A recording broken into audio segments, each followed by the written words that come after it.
This video is all you need to know about Christ University's selection process. So hi guys, I am Srinita and welcome to my channel. So in this video, we'll be discussing about all the selection process information, and also I have received some comments in my previous video. So I'll be replying to those comments and I'll be telling you much more. The first thing that we're going to be discussing in this video is about the dress code of Christ University selection process. So the dress code is same for both boys and girls.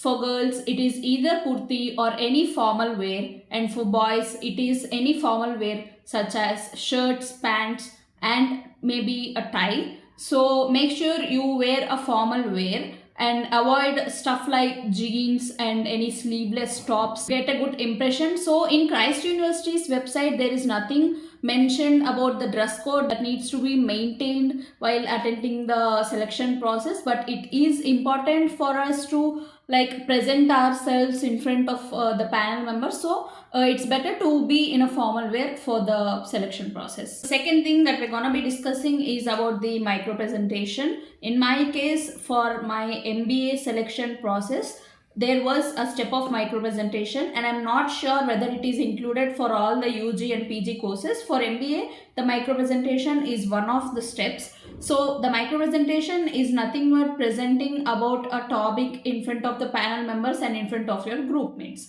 So the micro presentation topics, as someone asked on my previous video, will be available on the Christ University's website. You will be able to check from there itself the micro presentation topics.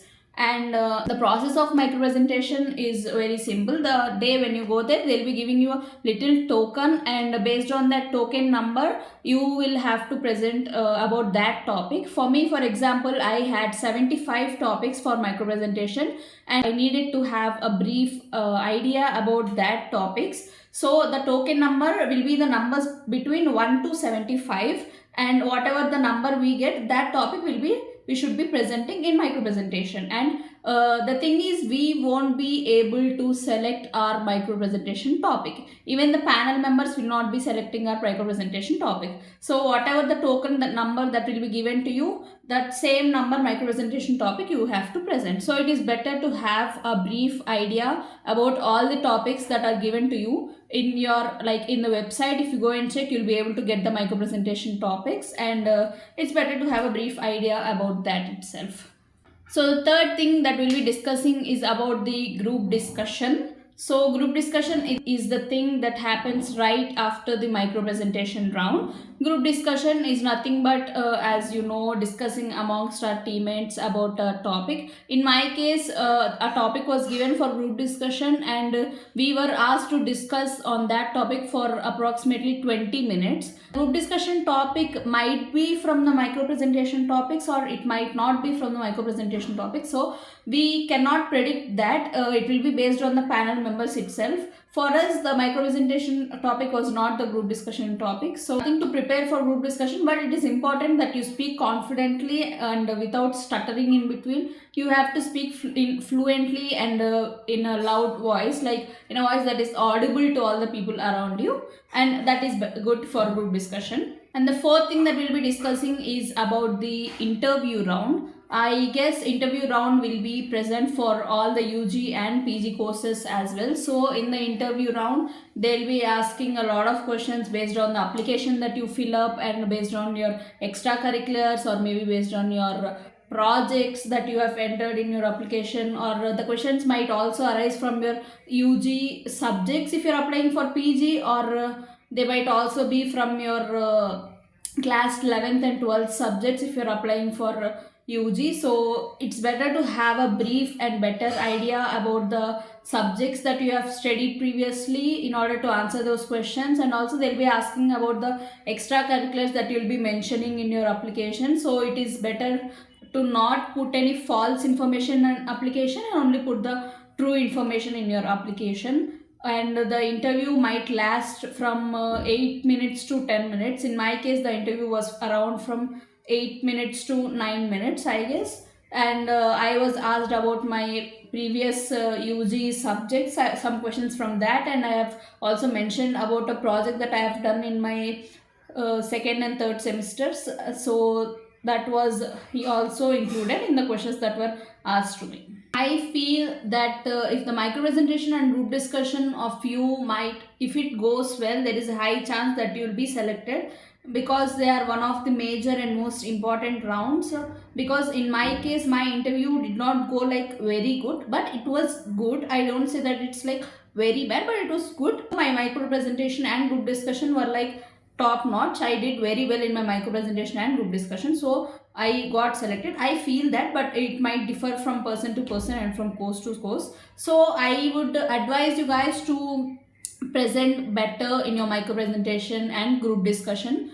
So it is like one of the most important parts. So the next thing that we're going to be discussing is about the skill assessment test that will be conducted in the Christ University selection process. So the skill assessment test is nothing but a written test which will be I don't know, like for MBA it was there. I'm not sure whether it is there for other courses or not. It is basically you have to write about the topics that they have given. Like they'll give certain number of topics, and you have to write about them, like whatever you know, whatever that comes in your mind. It is better to write it in a good handwriting and maintain a better vocabulary right while writing that. Someone were asking in my previous video like what were the questions that were asked in my skill assessment test. I had total 4 questions. I don't really remember them, but I remember like 1 or 2. One of them was, what is holistic education development, or how does that help in educational system, or how does that help in universities education? That was one of the questions, I guess. So they'll be on very general topics and you'll be able to answer them. It's not like necessary that you study and go for it. It is, as it is already based on general topics, you'll be able to write on it as well. But for as I have searched and researched for UG courses, they will be asking about your 11th and 12th questions also. I have got to know that. I'm not sure whether it is true or not. So I recommend the UG people to like study and go, like maybe a little at least, so that you'll be able to at least attempt the questions. So that's it about skill assessment. So the next thing that we're going to talk about is the verbal assessment. There is no such thing as verbal assessment. Like there is no such separate round that is considered for verbal assessment. When your interview happens, based on your confidence, based on your speaking skills, based on your communication skills, they will be evaluating your how good you talk. That's in the interview itself, the verbal assessment will be conducted. There is no separate round for that. So it is important for you to speak confidently in your interview and answer better, and not put a blank face in front of the interviewers. That would be enough in the verbal assessment round. So next I'm gonna talk about me. I got a comment asking where did I give my process. So I had my micro presentation and group discussion on April 10th in the Bangalore Central Campus, and the next day on April 11th I had my skill assessment and interview in the same Bangalore Central Campus, and I also got the admission for MBA in the Bangalore Central Campus itself. So this is it, guys. So if you have any more doubts regarding any of this process, so please comment down and let me know, and I'll get back to you guys. And please don't forget to subscribe for more such informative content, and thank you for watching.